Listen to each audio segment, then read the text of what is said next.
নমস্কার, জ্যোতিষ অঙ্গন চ্যানেলে আপনারা সবাই সুস্বাগত। আজকে আমরা দশম দিনের আলোচনা শুরু করব। আশা করি এর আগের দিনের আলোচনাগুলি আপনারা সবাই শুনেছেন, দেখেছেন, বুঝতে পেরেছেন। যদি কোনো স্থানে কোনো জায়গাতে আপনারা অসুবিধা বোধ করেন, আমাকে নিশ্চয়ই জানাতে ভুলবেন না। আমি আমার অন্তঃকরণ থেকে আপনাদের যে কোনো বিষয়ে সাহায্য করার নিশ্চয়ই চেষ্টা করব। আসুন তাহলে সময় নষ্ট না করে আজকে আমরা আলোচনা করি কোন গ্রহের কত নম্বর স্থানে তার পূর্ণ দৃষ্টি থাকে অথবা আংশিক দৃষ্টি থাকে। এই গ্রহ যেখানে রয়েছে, যে স্থানে গ্রহ থাকে, ধরুন 1 নম্বর স্থানে গ্রহ রইল এখানে, এই বামাবর্তে অর্থাৎ অ্যান্টি ক্লকওয়াইজ গুণে যেতে হয়। তার 3য় স্থানে পূর্ণ দৃষ্টি থাকতে পারে, 5ম স্থানে থাকতে পারে, 7ম স্থানে থাকতে পারে, 9ম স্থানে থাকতে পারে, 8ম স্থানে থাকতে পারে, 4র্থ স্থানে থাকতে পারে।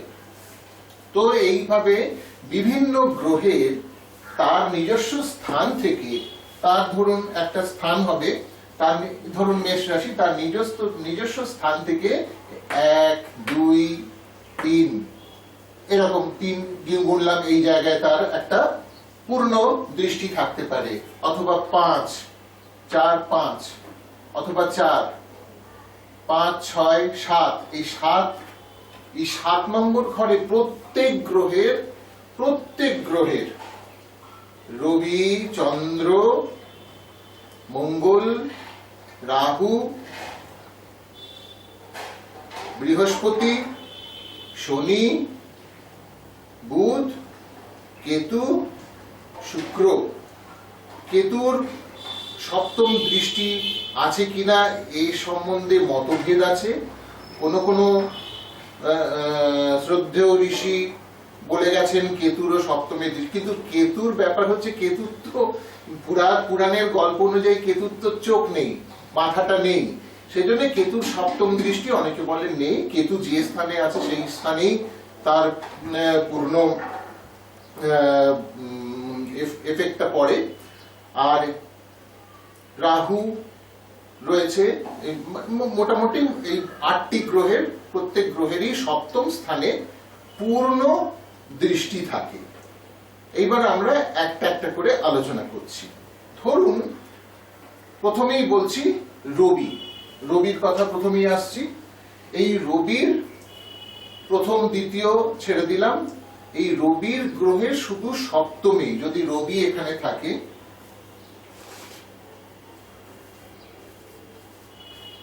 ধরুন রবি বা সূর্য,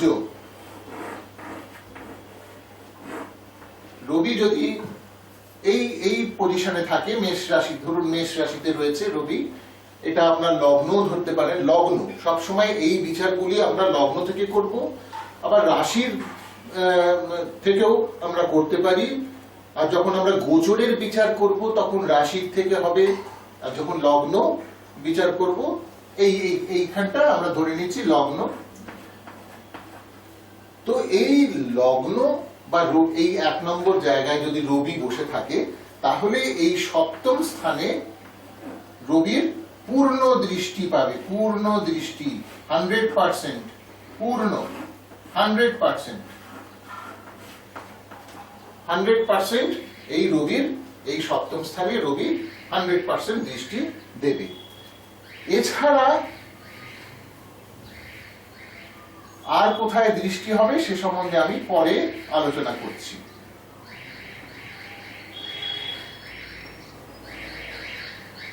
এরপরে রবির পরে চলে যাব চন্দ্রে। চন্দ্রেরও কিন্তু ওই একটাই 7ম দৃষ্টি, প্রথমে পূর্ণ দৃষ্টি যেটা 100% দৃষ্টি। চন্দ্র ধরুন বৃষ রাশিতে চন্দ্র রয়েছে, এখানে ধরুন চন্দ্র রয়েছে, তাহলে এইখান থেকে আমরা গুনে যাব 1 2 3 4 5 6 7। এই 7 নম্বর স্থানে চন্দ্রের পূর্ণ দৃষ্টি পাবে, পূর্ণ দৃষ্টি। এই 7 নম্বর স্থানে পূর্ণ দৃষ্টি, চন্দ্রের এই পূর্ণ দৃষ্টি এই কোথায়? এই বৃশ্চিক রাশিতে, বৃষ রাশিতে রয়েছে। এই বৃশ্চিক রাশিতে, বৃষ রাশি 2, 2 এর সঙ্গে যেই 6 যোগ করবেন হবে 8, 8 মানে বৃশ্চিক রাশি। এগুলো সবসময় মাথায় রাখতে হবে। সপ্তম দৃষ্টি মানে যে রাশি থেকে, যে রাশির যা সংখ্যা সেই রাশির সঙ্গে 6 যোগ করলে যা রাশি দাঁড়াবে সেটাই হলো তার সপ্তম ঘর। বৃষ রাশি যেমন মিথুন রাশি, মিথুন রাশির সঙ্গে 6 যোগ করুন, তাহলে মিথুন রাশি 6 3 আর 6 9, তাহলে মিথুন রাশির সপ্তম ঘর কোনটা? 9 নম্বর রাশি। 9 নম্বর রাশি কি? ধনু রাশি।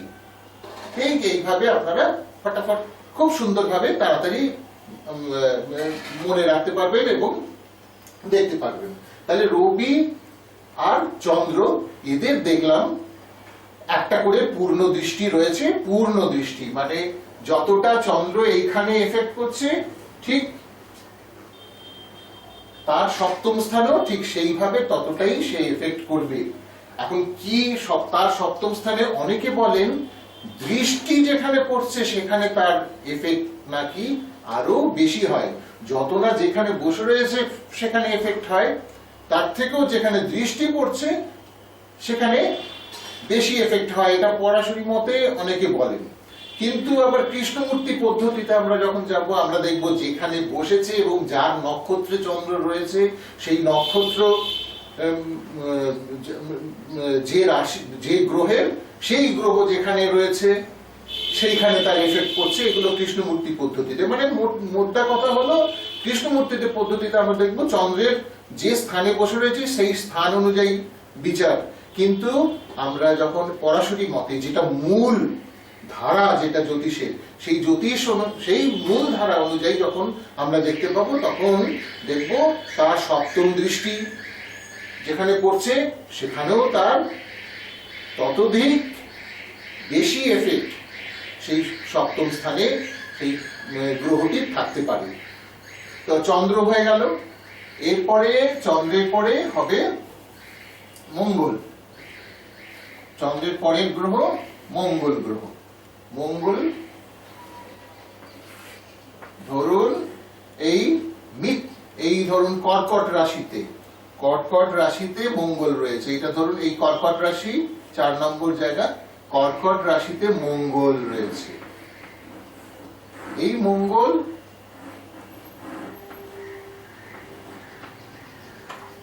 আপনাদের নিশ্চয়ই মনে আছে কর্কট রাশিতে মঙ্গল, মঙ্গলের অবস্থা কিরকম হয়? কর্কট রাশিতে মঙ্গল নিচস্থ হয়, আমি আগে পড়িয়েছি, এমনি কথা প্রসঙ্গে আমি বললাম, এর সঙ্গে কোনো সম্পর্ক নেই। ধরুন কর্কট রাশিতে মঙ্গল বসে রয়েছে, তাহলে মঙ্গলের কি কি দৃষ্টি কোন কোন ঘরে হবে?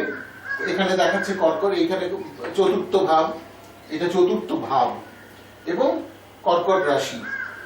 মেষ লগ্ন ধরে নিয়েছি, সেই মেষ লগ্ন হিসেবে এটা কর্কট রাশিতে মঙ্গল চতুর্থ ভাবে বসে রয়েছে। তাহলে মঙ্গলের পূর্ণ দৃষ্টি কোথায় পড়বে? এর এই দশম ভাবে। এখান থেকে গুনবেন 1 2 3 4 5 6 7, তাহলে এটা 7 নম্বর দৃষ্টি, সপ্তম দৃষ্টি। সপ্তম দৃষ্টি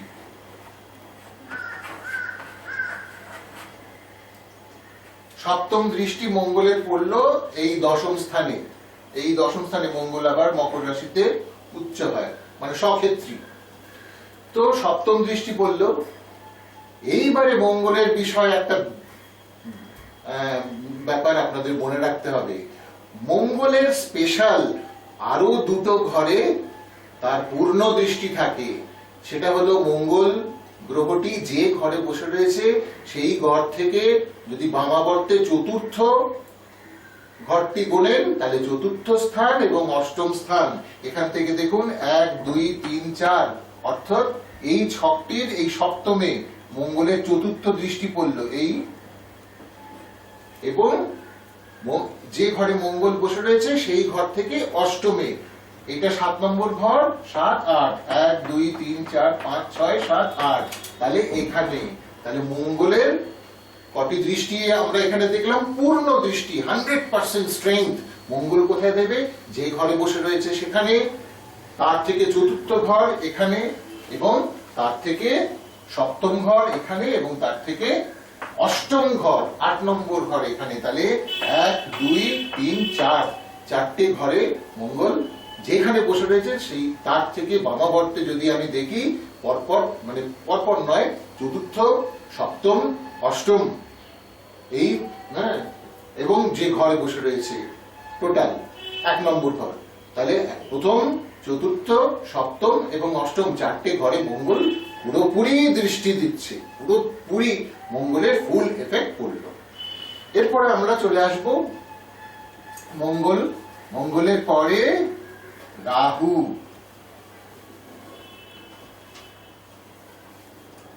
রাহু, ধরুন রাহু বসে রয়েছে এখানে, আমি ইংরেজিতে লিখে দিলাম রাহু। রাহুর দৃষ্টি সপ্তম ঘরে আছে। রাহু যে ঘরে আছে, সে কোন কোন ঋষির মতে আবার রাহু দৃষ্টি সপ্তম ঘরে পড়ে না, এরকমও কেউ কেউ মতবাদ দিয়ে গেছেন, কিন্তু আমরা মানি রাহু দৃষ্টি সপ্তম ঘরে। রাহু যে ঘরে পড়ে আছে তার সপ্তম ঘরেও রাহু দৃষ্টি আছে। এছাড়াও রাহুর আরো দুটো ঘরে দৃষ্টি রয়েছে, যেমন বৃহস্পতি দৃষ্টি নিক্ষেপ করে। হ্যাঁ, রাহু কিন্তু শনির ছায়া গ্রহ, কিন্তু রাহুর এই যে অন্য যে দৃষ্টিগুলো সেটা বৃহস্পতির মতো। বৃহস্পতির কথায় আমরা পরে আসছি। পঞ্চম এবং নবম স্থানে কিন্তু রাহু আবার পূর্ণ দৃষ্টি দিয়ে দেখে, পঞ্চম এবং নবম। তার মানে রাহু যদি এখানে বসে থাকে, এই রাহু, তাহলে এইখানে পঞ্চম স্থান এবং এই ধনু রাশি, ধরি এটা যদি মেষ রাশি হয় তাহলে সিংহ রাশি 5 নম্বর রাশি, এটা ধনু রাশি 9 নম্বর রাশি, এখানে রাহুর পূর্ণ দৃষ্টি পড়ছে, আর এখানেও পড়ছে রাহুর থেকে সপ্তম। তাহলে পঞ্চম, সপ্তম এবং নবম দৃষ্টি রাহুর পড়ছে, এখানে রাহুর পূর্ণ দৃষ্টি পড়ছে, পূর্ণ দৃষ্টি। আর যেখানে বসে আছে সেখানে তো হয়ে গেল, রাহু এখন সেখানে বসে কি করবে, আর কি ভালো করবে না মন্দ করবে সেটা তো পরের কথা। হ্যাঁ, কিন্তু কিছু একটা করবে। হ্যাঁ, এই গ্রহটির থেকে আমি বরাবর খুব সাবধানে থাকি এবং সবাইকেই সব ভীষণ সতর্ক করে দিই, কিছু করতে পারে। এই একদম মরীচিকাময় একটি গ্রহ, একদম মরীচিকার সৃষ্টি করে বিভ্রান্ত করে দিতে পারে, অনেক কিছু করতে পারে। হ্যাঁ, মায়াবী গ্রহ এই রাহু গ্রহ, বিষ, সব অনেক কিছু, এর অনেক কিছু তকমা, অনেক মুনি ঋষিরা এর অনেক তকমা দিয়ে গেছেন। পরে পরে আমরা যখন আলোচনা করতে আসবো তখন এই এসব ব্যাপারে একটা গল্পের মধ্যে সুন্দর, ভালো লাগবে আপনাদের শুনতে। এনিওয়ে, এইবার রাহু হয়ে গেল। রাহুর পরে আমরা চলে আসছি বৃহস্পতিতে। বৃহস্পতি মহারাজ কি করছেন? বৃহস্পতি মহারাজ, ধরুন এখানে বৃহস্পতি বসে রয়েছেন, এই বৃহস্পতি বসে রয়েছেন মেষ রাশিতে। এই ধরুন কালপুরুষটাকে এই মেষ রাশিতে বৃহস্পতি বসে রয়েছেন। বৃহস্পতি মহারাজের আগেই বলেছি পূর্ণ দৃষ্টি তো আছেই সপ্তম স্থানে, এছাড়া আছে পঞ্চম এবং নবম স্থানে। পঞ্চম এবং নবম স্থানে বৃহস্পতির পূর্ণ দৃষ্টি পড়ছে। সুন্দর, বৃহস্পতির যেখানেই দৃষ্টি দিন, এত ভালো গ্রহ আর কোন এই সৌর জগতের মধ্যে নেই। প্রচন্ড মানুষের সবকিছু উন্নতি সাধন, যে কোনো পরিস্থিতিতে বৃহস্পতি ভীষণ ভাবে সাহায্য করেন। হ্যাঁ, যদি না খুব জবরদস্ত পাপক্লিষ্ট না হন, অনেকে যদি মিলে খারাপ গ্রহ বৃহস্পতিকে যদি ঘিরে না ধরে, তাহলে উনি একাই 100 যে কোনো মানুষকে অনেক উচ্চ মার্গে পৌঁছে দিতে পারেন। সেই বৃহস্পতি মহারাজের কথা যখনই স্মরণ করি তখন শ্রদ্ধায় আমি অবনত হই, হাতটা জোর হয়ে আসে। সেই বৃহস্পতি যদি এখানে বসে থাকে, যে ঘরে বসে থাকবে তার সপ্তম স্থানে এবং পঞ্চম এবং নবম স্থানে তার পূর্ণ দৃষ্টি পড়বে। এরপর বৃহস্পতির পরেই আমরা চলে আসছি শুক্র। শুক্র গ্রহ তার সপ্তমে দৃষ্টি দেবেন। শুক্র গ্রহের দৃষ্টি শুধুমাত্র তার সপ্তমে পড়ছে। এই যে শুক্র, হ্যাঁ, তার সপ্তম দৃষ্টি, হ্যাঁ, সেই পূর্ণ দৃষ্টি। তিনি যেখানে, এখানে যদি শুক্র বসে থাকেন, তার পূর্ণ দৃষ্টি তার এই সপ্তম স্থানে, এখানে পূর্ণ দৃষ্টি শুক্রের পড়বে। এরপর শুক্রের পর শনি, শনি মহারাজ, শনি মহারাজ যেখানে যদি এখানে বসেন, ধরুন এখানে শনি মহারাজ বসলেন, উনি কি করবেন, উনি সপ্তমে তো দৃষ্টি দেবেনই, সব গ্রহের মতো সপ্তম স্থানে উনি দৃষ্টি দিলেন। এবং এছাড়াও এই 3 নম্বর 1 2 3 তৃতীয়, এই তৃতীয় এখানে তার পূর্ণ দৃষ্টি হবে, সপ্তমে তার পূর্ণ দৃষ্টি হবে এবং দশম স্থানে তার পূর্ণ দৃষ্টি হবে। এই দশম স্থানে পূর্ণ দৃষ্টি, শনি মহারাজ যদি এই লগ্নে বসে থাকে, দশম স্থানে যদি পূর্ণ দৃষ্টি দিয়ে মানুষকে কর্ম করাবে। যত এই ব্যক্তি, কোনো ব্যক্তির যদি এই শনি মহারাজ লগ্নে ধরুন বসে রয়েছেন এবং একটা ভালো পজিশন নিয়ে বসেছেন, তার শনি মহারাজের এই দশমে তার দৃষ্টি পড়বে। এই দশমে দৃষ্টি পড়ার জন্য সে যত সুন্দর কর্ম করবে, শনি মহারাজ একদম মেপে মেপে তার ফল দেবেন। এত সুন্দর, এত ভালো গ্রহ। অনেকে শনির বলতে একটু খাপে যান, তা নয়, হ্যাঁ, অনেক ভালো আছে। আর এ শনি মহারাজ হচ্ছেন সাবানের মতো, মানুষকে রোগরে একেবারে ধবধবে পরিষ্কার করে দিতে পারেন। এই শনি মহারাজ অনেক পরীক্ষা নিয়ে একজন মানুষকে একটা উচ্চ মার্গে তুলে দেওয়ার একটি গ্রহ। সেই গ্রহ কি? সেই গ্রহ তৃতীয় স্থানে দৃষ্টি, সপ্তম স্থানে দৃষ্টি, পূর্ণ দৃষ্টি এবং দশম স্থানে দৃষ্টি। তাহলে সপ্তম ছাড়া দুটো এক্সট্রা স্থান কি? তৃতীয় এবং দশম। আর বৃহস্পতির কি দুখানা এক্সট্রা জায়গা? পঞ্চম এবং নবম। আর মঙ্গলের কি দুটো এক্সট্রা? চতুর্থ এবং অষ্টম। এই তিনটে মনে রাখবেন। বাকি সবার সপ্তম স্থানে দৃষ্টি আছেই আছে। আর রাহুরও সেম ছায়াগ্রহ, শনির ছায়াগ্রহ, কিন্তু দৃষ্টি বৃহস্পতির মতো সপ্তম স্থানে তো আছেই, পঞ্চম এবং নবমেও রাহু দৃষ্টি দান করে। এরপর শনির পর রাহু, আগেই বলে দিয়েছি। বাকি অনেকেই বলছেন যে কেতুর কোনো দৃষ্টি হয় না, কোনো জায়গায় কেতু দৃষ্টি প্রদান করেন না, শুধু যে জায়গায় বসে থাকে সেই জায়গাতেই কেতু ওই তার এফেক্টটা দেখান। মানে ভেঙ্কটেশ্বর দৈবজ্ঞের মতে রাহু কেতু মাত্র সপ্তমে, ভেঙ্কটেশ্বর যিনি, তিনি শ্রদ্ধেয় ভেঙ্কটেশ্বরজি বলে গেছেন দৈবজ্ঞ, তিনি একজন বড় দৈবজ্ঞ ছিলেন। মানে রাহু, তিনি আবার বলেছেন রাহু ও কেতু শুধু যে জায়গায় বসে রয়েছে সেইখানেই তার দৃষ্টি পড়ছে। এবং সপ্তমে রাহু কেতু সপ্তমে পূর্ণ দৃষ্টি, উনার মতে সপ্তমে পূর্ণ দৃষ্টি গ্রাহ্য করেছেন উনি। রাহু কেতু ভেঙ্কটেশ্বর মহারাজ, ভেঙ্কটেশ্বরজি রাহু কেতু সপ্তমে দৃষ্টি গ্রাহ্য করেছেন। সুতরাং আপনারা সেই হিসেবে মানে সেটাকেও আপনারা কনসিডার করতে পারেন যখন কোনো পুষ্টি বিচার করবেন। এটা হয়ে গেল। এরপরে এছাড়াও কিন্তু গ্রহের আরো দৃষ্টি আছে, সেটা আমি এখানে লিখেছি। এই দেখুন, পূর্ণ দৃষ্টি কি হবে? 100%।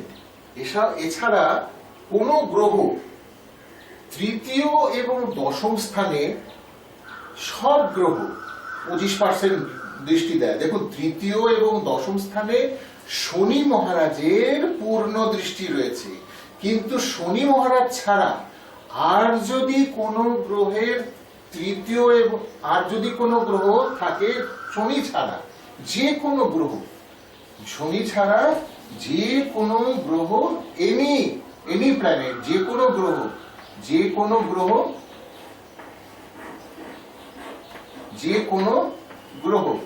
শনি ছাড়া, বারবার বলছি শনি ছাড়া, শনির তো তৃতীয় ও দশমে পূর্ণ দৃষ্টি, কিন্তু শনি ছাড়া যে কোনো গ্রহ তাদের কিন্তু 1 2 3 এই তৃতীয় স্থানে 25%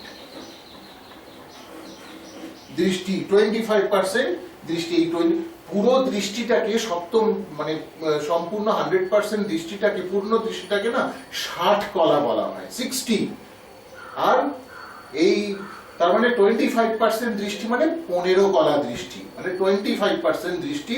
এটুকু মনে রাখবেন, যে কোনো গ্রহ তৃতীয় এবং দশম স্থানে কিন্তু 25% দৃষ্টি থাকে। এই যে তৃতীয় এবং দশম স্থানে যে কোনো গ্রহ, যদি গ্রহটা 1 নম্বরে বসে থাকে, 25% দৃষ্টি তৃতীয় এবং দশম গ্রহ। যে কোনো গ্রহের পঞ্চম, চতুর্থ এবং অষ্টমে, যে কোনো গ্রহের, মঙ্গলের তো চতুর্থ এবং অষ্টমে পূর্ণ দৃষ্টি আছেই, কিন্তু মঙ্গল ছাড়া আর যে কোনো গ্রহের চতুর্থ এবং অষ্টমে কিন্তু 75% দৃষ্টি আছে। এই চতুর্থ এবং অষ্টম, এখানে রাহুকে কনসিডার করবেন, কেতুকে কনসিডার করার আমার মনে হয় দরকার নেই। যে কথাগুলো বলছি রাহুকে নিশ্চয়ই কনসিডার করবেন, রাহুর কথা বলা হয়েছে, হ্যাঁ, ঋষিরা বলে গেছেন, কিন্তু কেতুটাকে কনসিডার করবেন না। কেতুর মেনলি ভেঙ্কটেশ্বর সাহেব যা বলে গেছেন, ঋষি ভেঙ্কটেশ্বর যেটা বলে গেছেন, হ্যাঁ, তিনি তার মতে ওই সপ্তম দৃষ্টি এবং যে স্থানে কেতু, রাহু কেতু রয়েছে সেইখানে তার এফেক্ট সেটা হয়। কিন্তু আর এই যে 15 কলা বা 30 কলা বা 60 কলা, মানে 25%, 75%, 50%, 100%, এই যে এই কথা, এই যেগুলো আমি এখন বলছি, সেগুলো কেতুর ক্ষেত্রে কনসিডার না করলেও চলতে পারে, না করলেও চলতে পারে। কেতু শুধু যেখানে বসে রয়েছে সেই জায়গাটির মেইনলি বিচার করতে হবে। হ্যাঁ, তাহলে যে কোনো গ্রহ যদি তার যে স্থানে রয়েছে, আমি 1 নম্বর স্থান ধরে নিয়েছি, এই 1 নম্বর স্থান থেকে এটা মেষ রাশি ধরছি, যে কোনো গ্রহ তার তৃতীয় এবং দশম স্থানে 25% দৃষ্টি দান করবেই। যে কোনো গ্রহ তার পঞ্চম, এইখানে এই যে পঞ্চম, এইখানে 50%, এই পঞ্চম আর নবমে,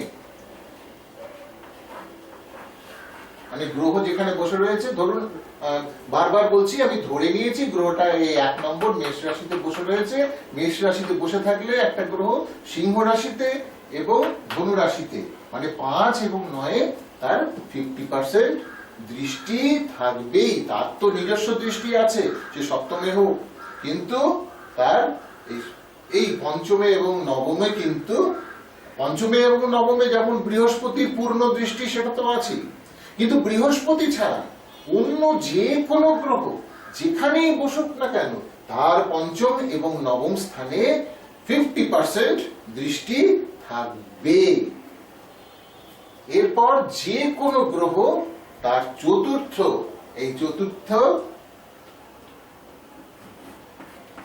ধরুন গ্রহটি 1 নম্বরে বসে রয়েছে, চতুর্থ, মানে 1 নম্বর মেষ রাশি যদি ধরি, চতুর্থ স্থান হবে কর্কট রাশি।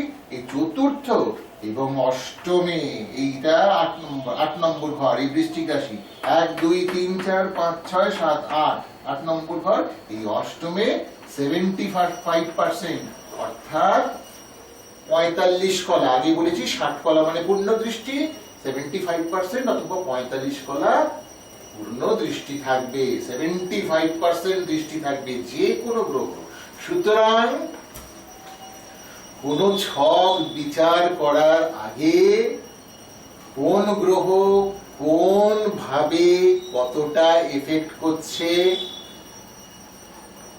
সবগুলো দৃষ্টি আপনাকে কনসিডার করতে হবে। প্রত্যেকটি গ্রহের দৃষ্টি আপনাকে কনসিডার করতে হবে। কনসিডার করে তার যে মিলিত ফল আপনাকে নম্বর দিতে হবে।